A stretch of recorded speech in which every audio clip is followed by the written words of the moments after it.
কানের দুল, হার, নাকছাবি থেকে হাতের চূড়, কানঝুমকো সবই সোনার।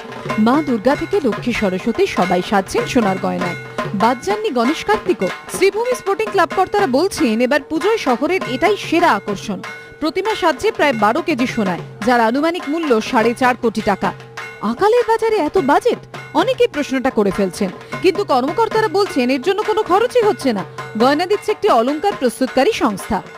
অনেকদিন কথাবার্তা বলার পর ফাইনাল যেটা হয়েছে আমাদের, যে ওরা আমাদের 5টা ঠাকুরকেই গয়না পরাচ্ছে। ওরা মায়ের মুকুট থেকে গলার হার সবটা প্রায় 12 কিলো ওজনের গয়না এখানে পরাবে, যার আনুমানিক ভ্যালুয়েশন আছে 4 থেকে 4.5 কোটি টাকা।